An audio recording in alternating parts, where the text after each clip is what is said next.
Welcome to our LinkedIn Live. We have Karim Kuperhause, and I'm a big fan. If you haven't noticed just yet, of being very organic, original, and natural on these LinkedIn Lives. Last week, Karim, I had Paul King and John Gamba, two Philadelphia sports guys. And I didn't tell them what was coming off the top. And the way we started is I said, before we get going on the breaking the grade, can you guys get your Philadelphia crap out of the way? Talk Eagles, talk Phillies, so that we can all move on. And they did that. So I'm going to give you the same treatment. And I'm going to be honest about something. Okay? You and I are about to have a conversation about people in the education space who have made the mistake, probably more than once, of trying to delegate their sales process before they have figured out their sales process themselves. Now, here's the honest part. Last night, I went to the opening game of the Washington Capitals. And I was back sitting in those seats thinking, we really have a chance to win this thing. We can win the Stanley Cup. There's no way the Caps are winning the Stanley Cup. You know, I'm not an odds person, but they have a less than 3% chance of winning the Cup. And why is that? Because they can't. This is what chat tells me. They have an aging core. They have tough divisional competition. They can never win in the playoffs. And there's some other underlying metrics that, despite a surprisingly strong performance in 24-25 regular season, many analytical models suggest the Caps are not on the same level as other elite teams. But I was back there sitting, cheering, thinking we got this. Go for it. Karim Kuperhause, welcome to the show. It's a pleasure to be here, Josh. It's a real honor. And I'm glad you weren't going to talk about the Blue Jays. Because no, they showed the way yesterday. I stay away from baseball a little bit right now. And especially, because I might have a little bit of baseball guilt because I sit here in Washington and you're sitting in Montreal. Yeah. And we kind of grabbed your team. Well, we have our one Canadian team, which is the Blue Jays. And so although there's a huge rivalry between Montreal and Toronto in terms of hockey, when it comes to baseball, we root for Toronto. Wonderful. And I'm proud of them for knocking off the Yanks. Yeah. Karim, if you can, please give people a quick kind of update on who you are and your history. And then we are going to get into this topic here of a mistake that many ed tech founders have made, and potentially multiple times, when it comes to delegating their sales before really figuring it out themselves. But first, floor is yours. Tell us who you are, please. Sure. My name is Karim Kuperhause. I like to tell people I started my sales career as a kindergarten teacher.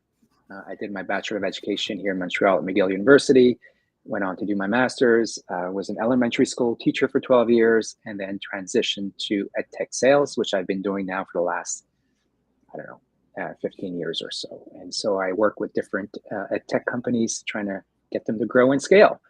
And you're bringing a great topic to the conversation because it actually came up this week. I was talking to a startup out of Toronto, actually, and he was ready. He said he's built this platform. It's a student information system for private schools, and he was ready to hire somebody in terms of sales because he just didn't have enough time to sell it. I was like, that's great.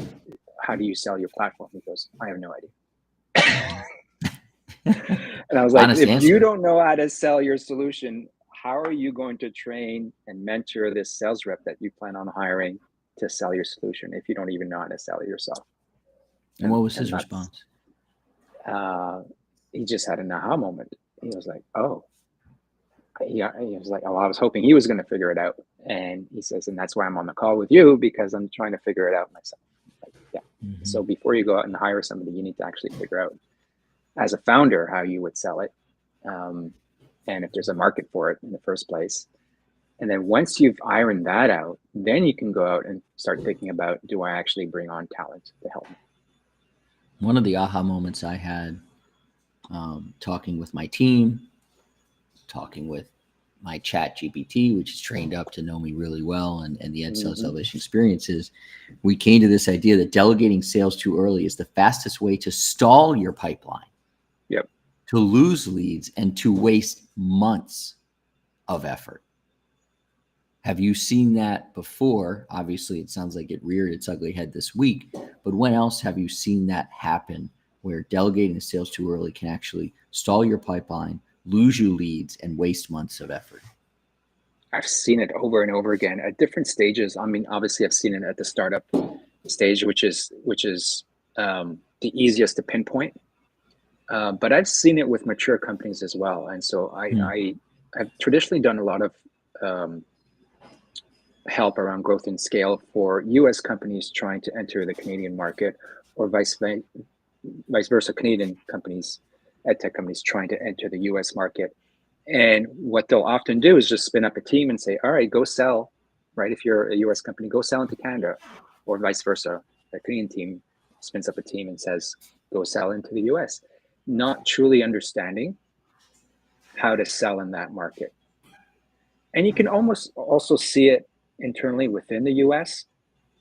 If you're a company based out of, I don't know, Florida, and you are trying to, and you're done really well in Florida, or maybe you're based in Jersey and you've done really well in Jersey with local school districts, and then you decide, you know what, we're going to go expand into California.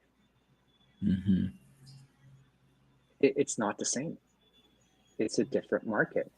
And if you don't prepare ahead of time and you don't develop a sales process for that market, you're going to be spinning your wheels, and you're going to be wasting a lot of time, wasting a lot of money, wasting a lot of resources. Burning leads. All kinds. Burning opportunities. That's such an interesting point that you bring up. In my second business, when we were in the aftercare space, we were in 6 states: DC, Maryland, Virginia, Connecticut, New York, New Jersey. We might as well have been 6 different countries. Yeah.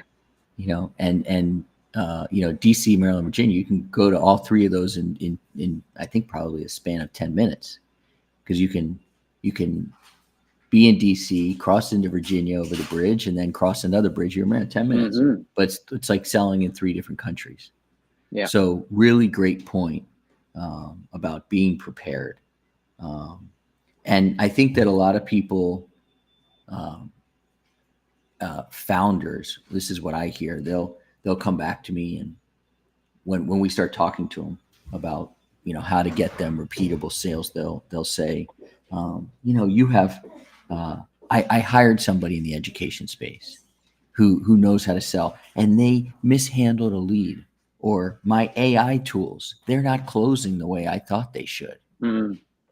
Okay, that happens. Talk to me about what, when you were closing, what was working for you. Oh, no, that's not for me. No. I'm not the salesperson. And so I've had that conversation over and over again. To me, founder-led sales is non-negotiable. And that could be from companies that have made no money. And we work with companies that are in the hundreds of millions of dollars. But the connection between a company that's made no money and a company that's made hundreds of millions of dollars in the education space is they might not have leads on repeat. Because you can be a $10 million company and have one contract that makes up $9 million. Therefore, you don't have those leads on repeat. And so sometimes I pull the founder back in and I say, you're going to need to lead these sales. And guess what? When it happens, and it recently happened for a client of ours, it was one of the greatest things that this founder has ever done for his company. Hopped back in, got control, really understood the process, and it's really natural, and now it's on repeat. So prove me wrong. Founder-led sales is non-negotiable. Is it negotiable? It's not. That's where it all starts. And I would argue that it's becoming more and more important because it's so much easier now to get into the edtech space, especially if you're building AI native. I mean, you can take any legacy system out there right now and duplicate it in a very short period of time. And so if you're going to do that as a founder, you really need to understand if there's actually a need to create a native AI version of it. And which means you need to have boots on the ground. You need to be close to the people who are going to be using your platform. And it's during that conversation, during that back and forth, where you're co-building with your potential customers, right? That you truly start understanding what the value proposition is, what you're really solving for. Because if you're just copying an existing legacy system, you're not really solving for anything. Maybe you'll be able to offer the same platform at a lower price, but you're not really solving for anything. And so that founder-led initiative, that founder-led growth, that founder-led co-building with your potential prospects and your customers is key. That's how you unlock the entire thing. And when you are co-building, you are potentially there in the room, virtual or not, to hear objections. And Absolutely. I'm a big fan of the objections and the rejections that we get. Sometimes they hurt. Doesn't mean they won't hurt or sting or suck. But those objections, those early calls, let you test the offer, refine the messaging, build that repeatable clarity. You know, obviously we're talking about, yes, if you are co-building a product, but you're also kind of co-building the sales process. That's exactly what's happening. That's exactly with the people that you're talking to. And the worst thing that can happen to you is to get some really early success. Mm-hmm. Because you need that feedback in the beginning that says, that pushback, and that negative feedback that says, no, this is not what we're looking for, or no, this is not solving for this, or no, this is not really adapting to our needs. Because if you have that early success too early, you're going to double down on it, not truly understanding what all the blind spots are. And so that initial feedback is so key, and it needs to be critical. It's so interesting. And I think that, and by the way, everybody, we Karim and I haven't talked for a couple of weeks. So all this is a true natural conversation here. What you're saying, I think, is at the root of the, why we have businesses, is that a lot of people in the education space who, maybe they're a teacher, they see the solution, they know the problem, they can solve it. They go to their principal and say, I want to try this out. Great. Principal says, it's okay, minimal success, but yeah, this is great. You're really helping a lot. And then that wonderful teacher says, hey, can you tell principal so-and-so down the road? Okay, and they tell principal so, and you get to 3 or 4 schools and you think you've conquered the world. Mm-hmm. And so you have that early success.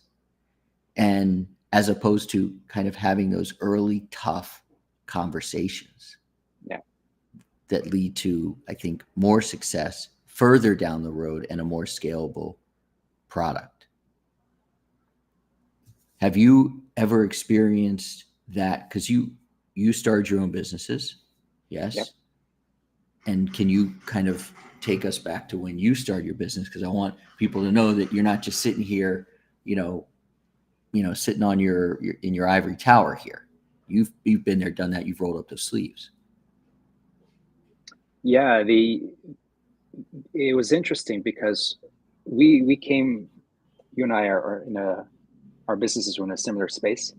I was in the after school market as well, in terms of tutoring, and it actually started very humbly, me tutoring students after school. So I was teaching during the day, and then some parents in my neighborhood where I lived wanted tutoring. for their kids. And so I was doing that after school. And through a friend of a friend, there was a local school principal who was looking to actually have tutoring after school. And we got connected. And that following year, I ran an after school program in that principal's school. Super successful. Everything went great. And so the following year, there's a second principal down the street, and then a third principal. And then all of a sudden, before I knew it, I was running programs in 12 different schools. And they were all within sort of close vicinity, give or take, to where I lived. And so I was hiring tutors. And what happened is that it was really hard to manage all of these tutors. And at the time, I was looking at possibly opening up a Kumon franchise. And it dawned on me, I'm like, why would I pay all these fees to open up a Kumon franchise when I'm a teacher? I know it all, right? I got my Bachelor of Education. I've ran all these programs. Surely I don't need Kumon to tell me how to run a tutoring center. So I opened up a tutoring center. Part of it was to service these kids that we weren't already servicing in these after-school programs. Part of it also was to have a base for all these tutors to come and get resources and materials and what have you. And so it served two roles. And I had some early success, but it wasn't great success. And I think that the real benefit in having that tutoring center wasn't so much of these tutoring programs that I was running. It was really to support the tutors, because the challenge with these tutoring programs was you could have in the after school programs is that you could only do an hour or two after school. And if you as a tutor wanted more hours, that was it. Right. But now by having a tutoring center, those tutors who wanted more hours could come to my tutoring center afterwards and finish out the evening with other students. And so that the model in the end ended up being not so much to service students for the tutoring center, that is, it was really more of an opportunity to help find a way to retain my tutors and give them the support that they needed. And so in the end, that became gravitas for my tutoring centers. And so I ended up opening another one at the other part of town because I started running a lot of programs in schools, directly in schools in that part of town. And then I did that again in another part of town. So at one point I had 3 tutoring centers, and they're all doing fine in terms of a standalone. But the real benefit came from actually providing a location, a focal point for my tutors to come and get support and additional hours. And so it was interesting because had you told me from the onset that the purpose of these tutors was really not so much for the students and the parents, but really to help support the tutors, I would have said, I'm not doing this. This is stupid. It doesn't make sense. But in the end, that's the model, and that's how it developed. And I never would have figured that out had I not actually just gone into it. And that's part of the process, right, of starting a business is you can plan all you want. You don't get clarity until you start building and putting it out there and seeing how the market reacts. So that feedback is key. Okay, so you're telling me the Caps have a chance to win the Cup? Because you just got to get on the ice, right? You got to get on the ice. You just got to try. A chance. Well, my money's on Edmonton. Yeah, they're number one. It looks like Edmonton's got the best odds at this point. Although I have to root for the Canadians. Yeah. The Canadian for the folks on this call. I was born in Quebec City, and so I grew up as a Nordiques fan. Right. And when they were shipped off to Colorado, and that same year Colorado won the Cup, that's heartbreaking. That was heartbreaking. I actually boycotted hockey for years. Yeah. And then finally I ended up moving to Montreal. And if you don't drink the Kool-Aid here, if you don't go to Montreal Canadiens, you're putting your life in mortal danger. So I am now a Canadiens fan. Canadians are 50-1. Caps are 30-1. Robert Martellacci. I am going. I'm not sure if you made your plans to go to the EdTech Week up in Toronto. He was just asking me earlier this week if I was coming. And I was like, oh, I don't know. Let me see. Oh, come on. He says, well, Josh is going to be there. I'm like, oh, Josh is going to be there. And then, all right, I'll try harder. He and I are going to go. I feel like I've died and gone to heaven. He and I are going to go to a Leafs game on Tuesday. And I'm not saying that you have to do this because you're following in Robert's footsteps, but a couple of weeks ago, Robert was on this show and he sang the Canadian national anthem. Oh my goodness. not saying you have to. But by the way, your fellow Canadian did sing the Canadian national anthem. And I'm going to take what us. what's the purpose of that? It happens to be my favorite national anthem, so I funny. let that out of the bag. And apparently he's been known to sing it before. And I can tell you that me and my friends, specifically Nick and Mark, have been known to sing the Canadian national anthem outside of bars late at night ourselves, which is how I learned it. So technically, you know that the way to sing the Canadian national anthem is to sing it in two languages, English and French. Did Robert do that? No. Oh. Are you suggesting you want to one-up Robert? Well, I don't want to one-up Robert. I'm just saying. I would want to. But I can teach you the French version, and then you can go and sing that coming out of games. Might have to do that offline. When we talk about delegating and delegating too early, I want people to kind of have a checklist of some signals that they may be getting that they have delegated too early. Some of those signals might be stalled deals. Some of those signals might be inconsistent messaging. Some of those signals might be lost momentum. Pick one of them if you can. Stalled deals, inconsistent messaging, and lost momentum. And can you talk through one of them from personal experience in your own business or companies you have helped, where you said, you know what, I think this might be your big problem here. Stalled deals, inconsistent messaging, and lost momentum. Inconsistent messaging, I think, is the most important one to me, anyway, because what the founder usually is able to do is create a narrative. I just got off the phone recently with an edtech builder out of Poland, and she's built an assessment for preschool and developmental assessment. And she was able to really explain why she did it. And she had a friend, and she had lots of friends who were concerned because their kids didn't seem to be at level. And it turns out one of them was autistic. And so she had a story behind it. She had her why, right? Most founders have a why. And that comes across in their founder-led sales process. Even if they don't have a process that they've documented and fleshed out, it comes out. Their story comes out, their narrative, right? And they're in control of that narrative. When you delegate your sales to somebody else, unless you have explicitly taught, right, mentored that narrative to your sales rep or your sales team, you're going to lose that narrative. And so these folks, these sales reps, are going to invent their own narrative, and maybe it'll be aligned with your narrative, but most likely it will not.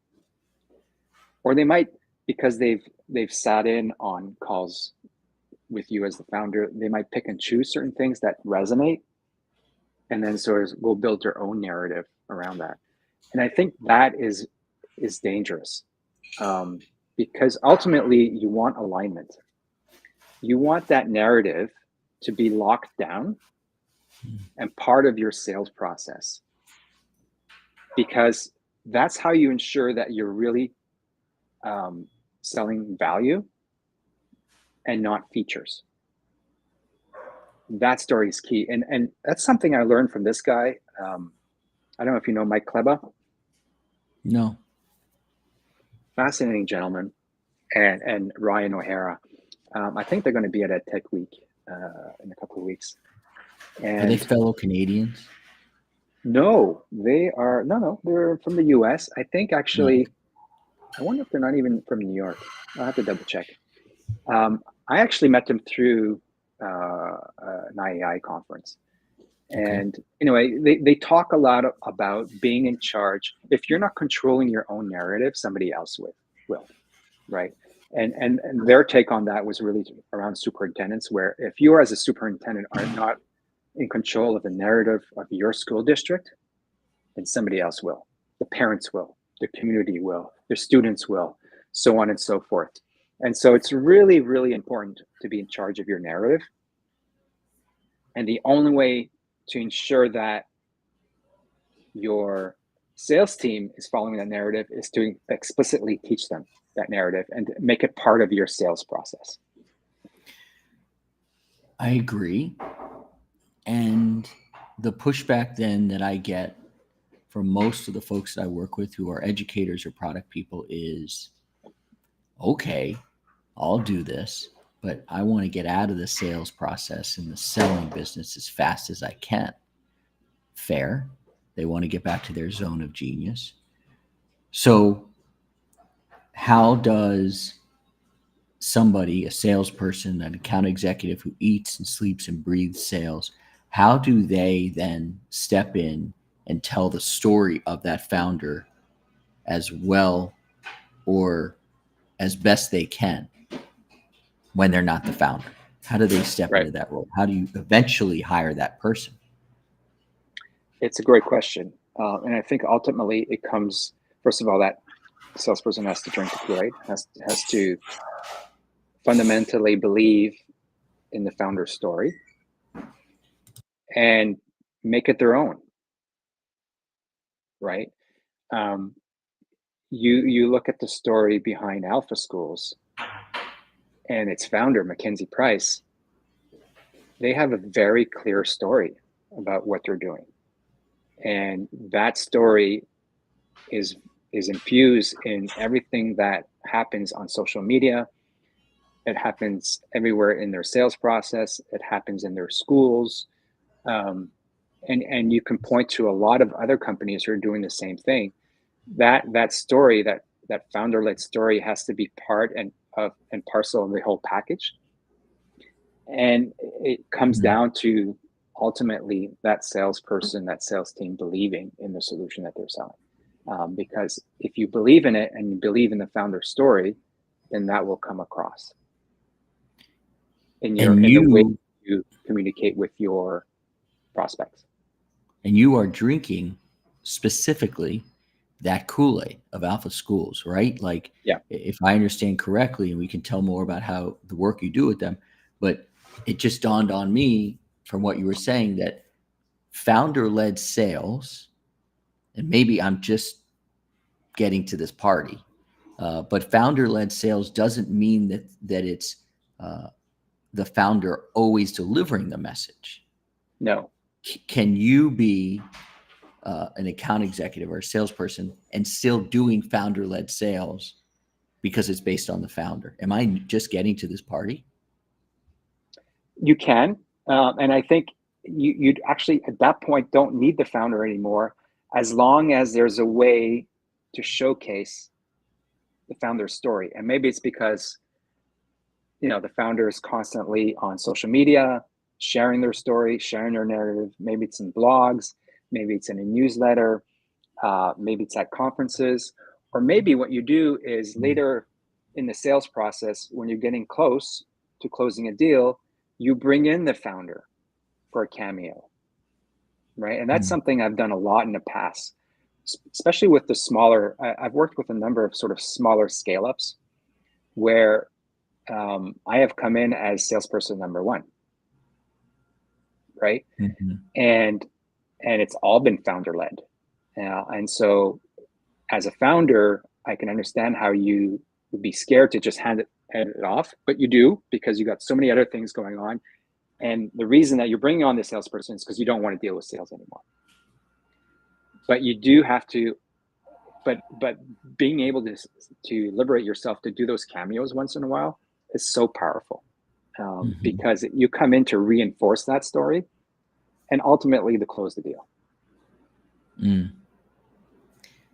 Where we always like to kind of give some action items for people who are listening, and who will be listening as we re-air this next week, and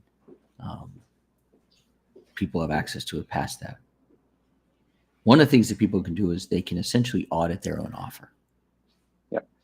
Can you explain your offer in 30 seconds? or less. And if not, you need to refine it before you delegate. This is something that I think rears its ugly head quite often at conferences, like an ASU GSV, and you go to the conference and talking to a founder and say, what do you do? And they just ramble for 3 minutes. Yep. And I think 30 seconds is generous. I think it should be, probably half of that. I It agree. kind of goes back to your LinkedIn headline and the formula we use. I help who, using what method, get which results. Exactly. I help who, using what method, get which results. So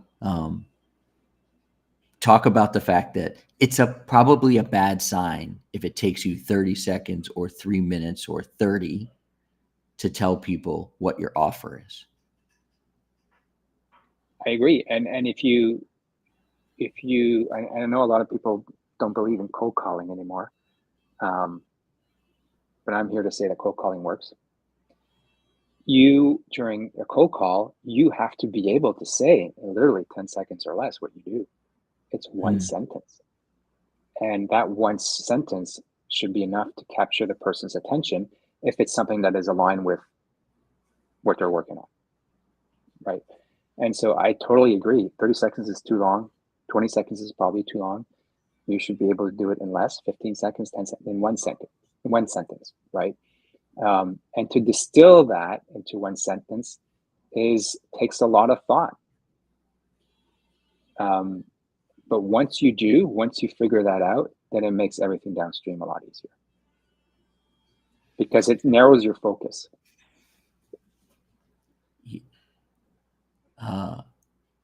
The fact that you said cold calling is not dead. Like I'm in love with that. Are we opening up a new can of worms here? Well, we can take a little bit of a detour from a success rate. I think cold calling is pretty tough to get past the front office staff who's picking up the phone. Negative. The positive is exactly what you just said, that if you can get past that person, that front office staff, and if you can reach the president of the university or the principal or whoever your main stakeholder is, if you can get them to lean in less than 15 seconds, then you have clearly demonstrated who you are, how you can help them, and what your transformational offer is. So that, in and of itself, is a really challenging exercise for people who are trying to get good at this. We happen to do that through LinkedIn. We have what we call a raise your hand campaign, and we build the list of people we want to talk to. We put together an amazing profile for our clients that is a sales funnel and not their resume, and then we start reaching out to people. And if that messaging is clear, then it's my belief, if the messaging is clear when you reach out via LinkedIn to the right person and they see your profile is credible, then they are more likely to lean in and say, I'll spend 15 minutes on the phone with you. Right. You're taking it one step further. Yeah, and I love the LinkedIn approach. It's the approach that I use personally. A lot of it obviously gets generated because I'm active on LinkedIn. I'm constantly posting, but I know what happens. Somebody sees a post and it resonates. It aligns with their thinking. They go and check my experience, my background, my profile, and they're like, "Oh, this aligns with somebody I want to speak with." And so either they will reach out to me directly through DM, or I will reach out to them because I see an alignment as well. But I would argue that if you really want to take that to the next level, you cold call that person. One of the strategies that I use, this was with a Canadian-based ed tech company that was trying to get into the US market and had faltered a few times, just couldn't get in. And we built a strategy around proximity. And what I mean by that is they were literally 10 minutes from the US border. And, you know, the US is a big market. There are over 14,000 school districts. If you're a school district that's based on the other side of like Syracuse or Rochester, New York, what's the incentive to go and try to get a client in California? Right. Or Texas? No, you start with New York. And a lot of people would argue, well, wow, New York, that's the hardest state to get into with the BOCES and the RICs and the regulations and then this and then that. But my argument was like, no, this is, first of all, it's the least expensive in the sense of you can literally get in your car and go to each one of these school districts in upstate New York. For anybody knows New York, most of the school districts outside of New York City are very small. Right. Rural, right? You can literally hit up 4 or 5, maybe even 6 school districts in a day. So that's what we did. Got in our car and drove from one school district to the other. So instead of actually cold calling over the phone, we cold called in person. Take it one step further. Take it one step further.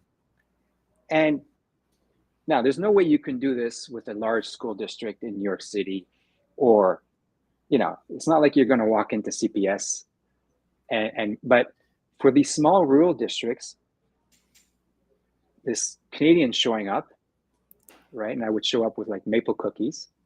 You guys are the nicest. Right. And so there's I really believe that cold calling is not dead. And if you can take it one step further and cold call in person, I think there's real value in that. As long as you're very honest and upfront when you show up, people, generally speaking, will welcome you with open arms, because nobody does that anymore. We've moved away to these Zoom calls, to AI, to automated communications. People crave face-to-face contact. I think that's why we're seeing this resurgence of conferences right, left, and center, because people want that face-to-face contact. And so I think there's an opportunity here for, especially if you're a small startup and you're founder-led, to go and actually just show up and say, hey, can we have a conversation about whatever it is that you're, helping? Maybe it's MTSS, maybe it's, mental health, or maybe it's assessment, or whatever it is. I think there's a world where, I think we're in a world right now that welcomes that. Whereas a few years ago, people would have sort of shied away from people just showing up at their school. And let's be clear, the conversation could be around coaching. Tell me what your challenges are, and let's have a strategy session right here, right now. Boom, let's go. Yep. It's people who are listening to this later probably won't see my face, but I was laughing because as you were saying that, I was thinking of Sebastian Maniscalco, the comedian, who does this whole bit on, how when we were growing up, we'd be sitting around and, the door, somebody knock on the door, right? Aren't you embarrassed?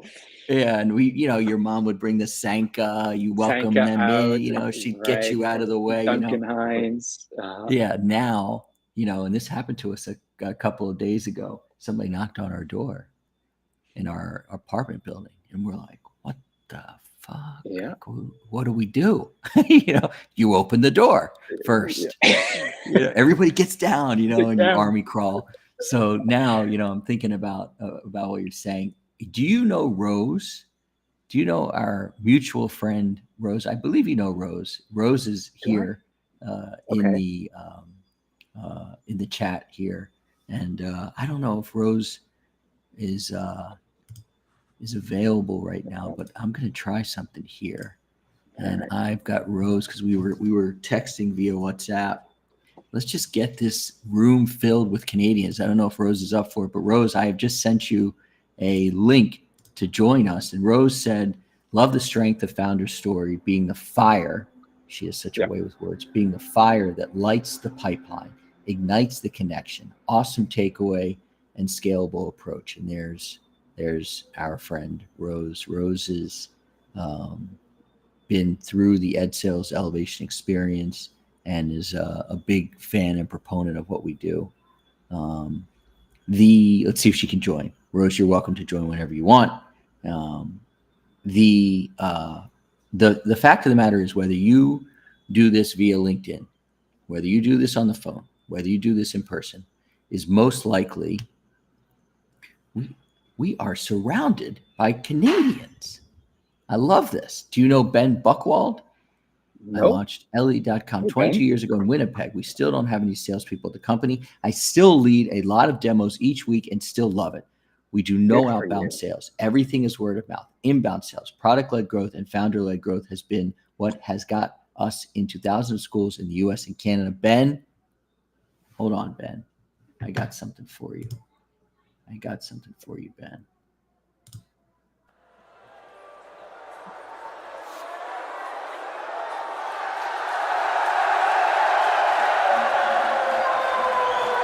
Ben. That's for you. That's all of the ed tech space cheering for you. Now, when you are doing founder-led sales, LinkedIn, email, phone, in person with your maple cookies, you're going to get objections. Of course. There will be objections. How do you map your objections? How do you think about those objections? How do you learn from those objections? There is Rose. There she is. Hey. Hey, Rose. Hi. Do you guys know each other? No. Not yet. Do we? We will. No. All right. This is amazing. This conversation while you're working, I'm like listening to what you're saying, and I'm like working on all of my founder stories as we're talking. So I'm like in it. Thank you guys.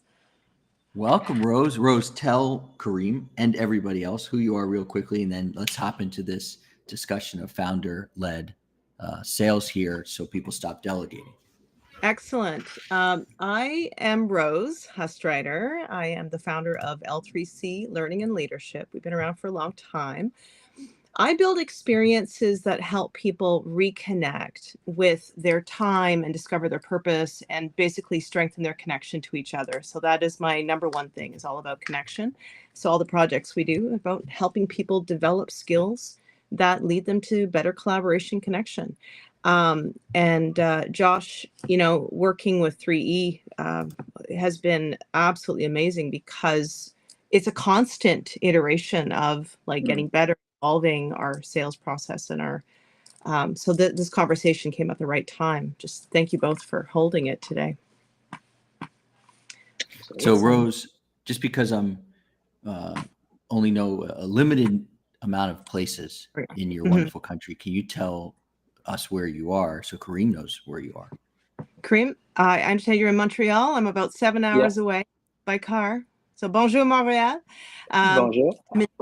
Southwest New Brunswick, in the beautiful town of St. George, Brunswick, on the Bay of Fundy. I'm originally from Vancouver. So go Canucks. Okay. Yes. You're a long way from home.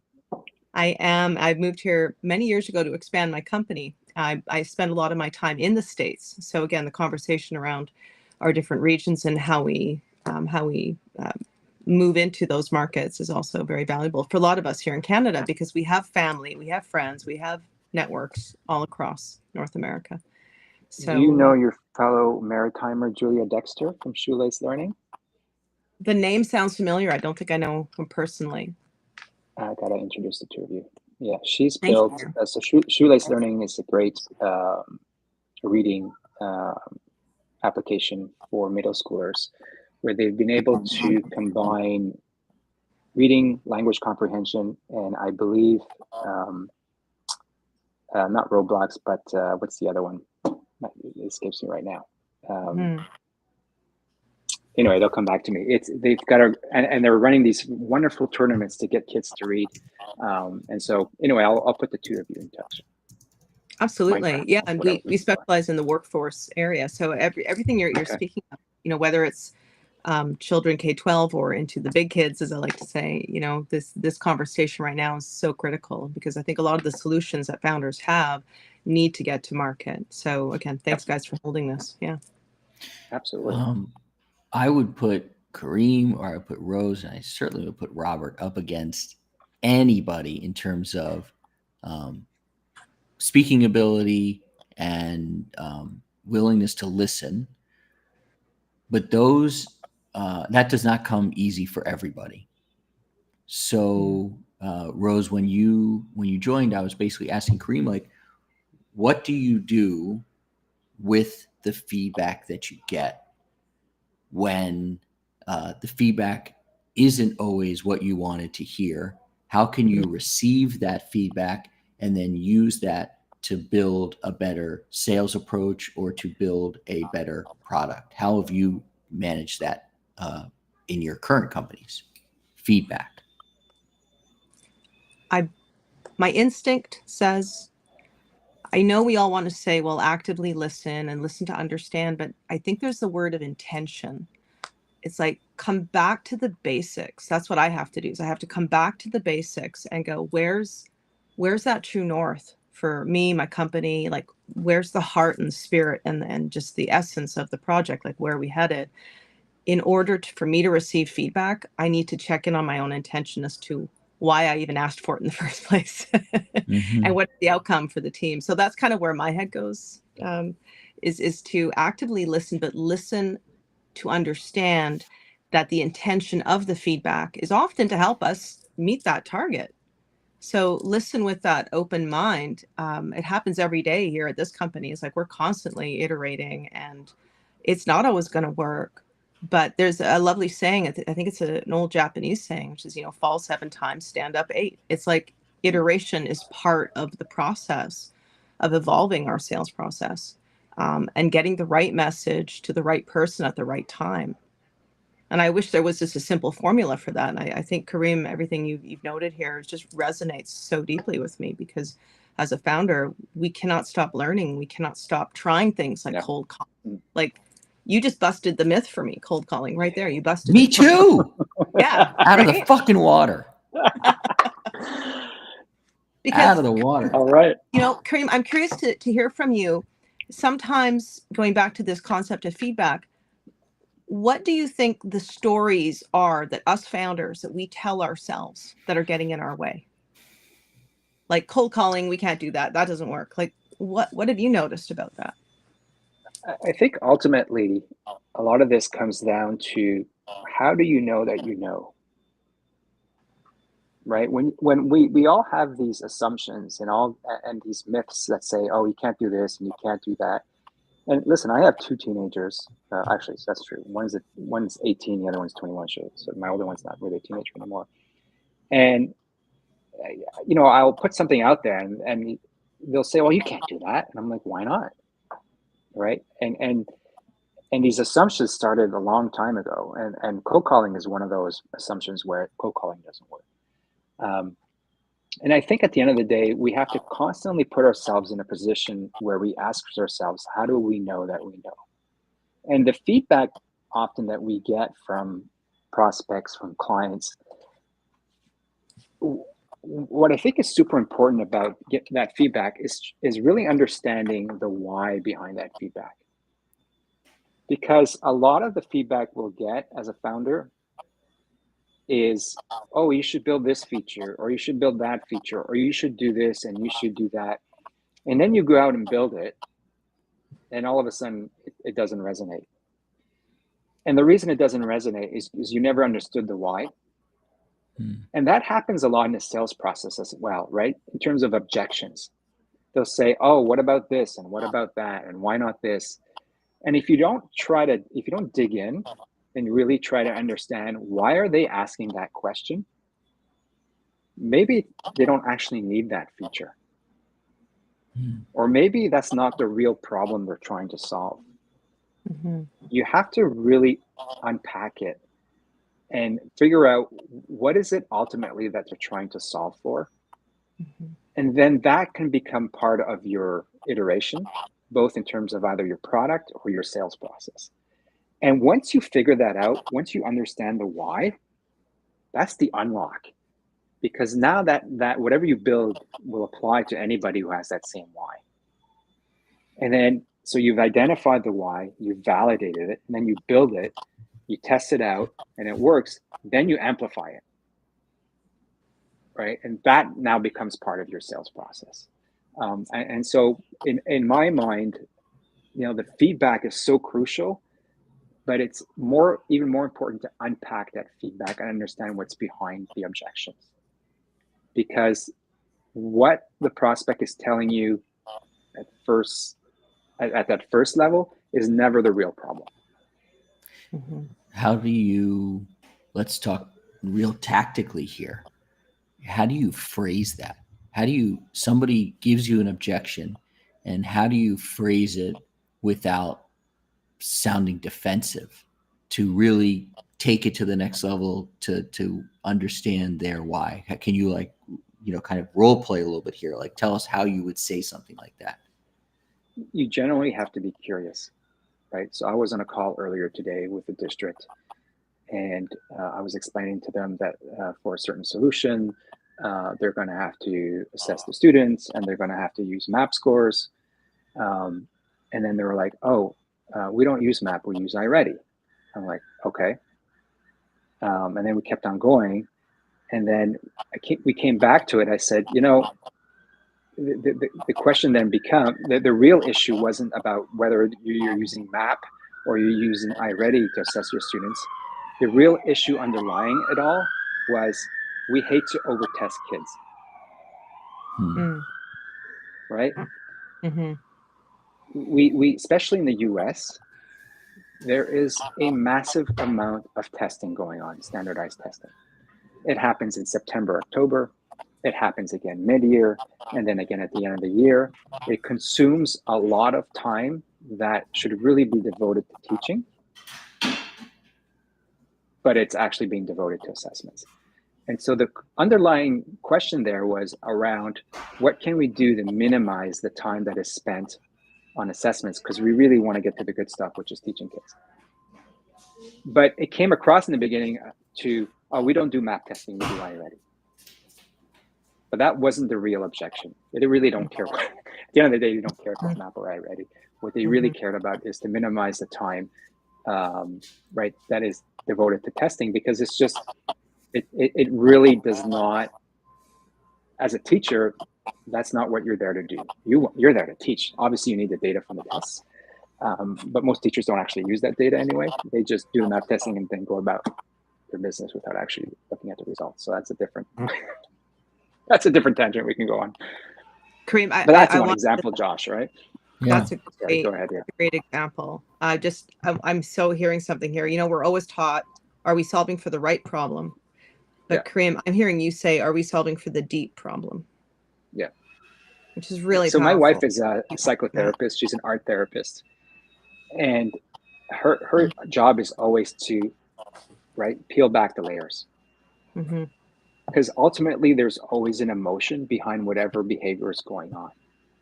And so it's the same thing with objections. That objection, when it comes out, is never the real objection. There's something behind that, and ultimately an emotion, right? And that's what you have to get to in order to truly build a sales process that knows how to handle objections, but ultimately prevent those objections from even coming up in the first place. Rose knows this very well. We have our signature solution, which is generally in the 6th and 7th week of the Ed Sales Elevation experience. And that signature solution is the clearest representation of your offer. And it's basically built on objections and rejections. So to Karim's point, now that you understand that this potential client is talking about testing, then that could be something that you drop, as a crumb or as a big, piece of bread when you're having your next conversation, and say, we're very cognizant of testing. And so this is not our desire to over test, but ... So we can use that as an opportunity to let people know that we've been listening and we're more aware. Last point here. We've talked about when, it's called stop delegating sales, why founders must sell first or lose pipeline. Now, when is the moment that you can say, I'm ready for somebody to take over? What's that green flag? If you can repeat it over and over again, then that means you can scale it, right? Because the real key to repeatable, scalable sales process is the repeatable part. If you can't replicate it over and over and over again, then you don't have a process. It hasn't been systematized yet. And only then can you actually bring in your first sales rep, coach them on it, right? And then put them out there, give them the feedback.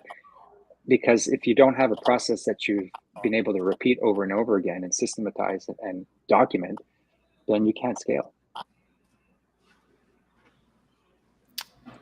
And go ahead, Rose. Josh was saying that's where I think that Raise Your Hand campaign was really, really successful for us, because it allowed us to test and learn the process of even testing the message. Like for us in my LX technology company, Humanity, we focus on this one pain point, which is less than 15 minutes of every hour of online learning is relevant to the learner and the organization, right? So we tested that. And out of all the other ones we tested, that gave us the most feedback as to, okay, that's better for our sales story and for our pipeline when we start making those partnerships happen. So again, I really feel like raising your hand and really iterating those tests really helpful for us anyways. And it's something we've modeled into our behavior in our business every day. Like we keep testing new ideas and new pain points and making sure that those are relevant to where we're at now in our company. It's based on what we've heard today and the mind-blowing discussion that Rose and I and others have been on the other side of, especially regarding cold calling. It's almost like we need to get into a large room with 100 phones, and we need to pick up phones and just start cold calling, because that really, if you can do it, if you can really believe that you're targeting the right person and you've got the right messaging and you've got the right offer and your credibility is established, that when you pick up that phone, as much as you don't want to do it, and you start talking, you're not doing anything wrong. Right. You're actually doing something very right. Exactly. And that's the belief, to Rose's point, I think that maybe we have to get beyond.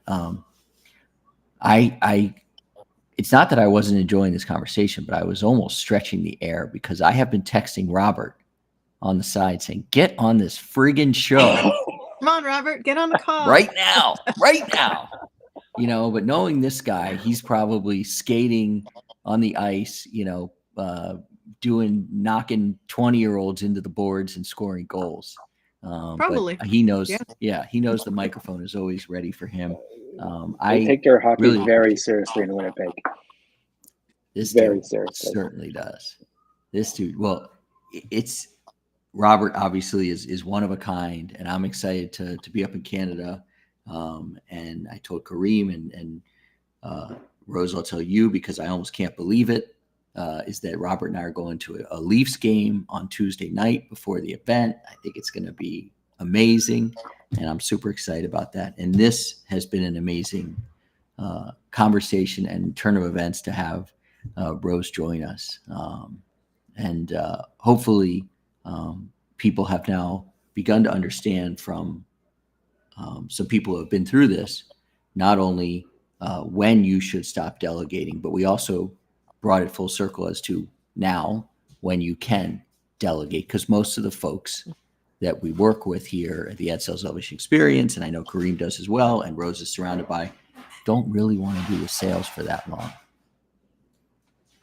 But you got to have a repeatable process first. That's what we've learned. So 100%. Thank you, everybody, for joining us. I always say now that it's a Studio 420. And it's not 420 because of what you're thinking. It's because this apartment is 420. Okay. We happen to live in an apartment. All my buddies are like, oh man, and so was I the first time I heard it. But my wife has been coming back in and out. Our daughter is here. So thank you, everybody, if you've been bearing with us through that.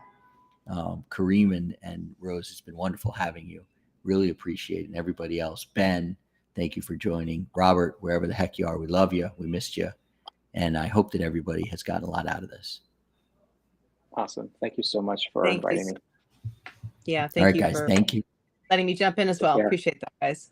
See you Have a soon. good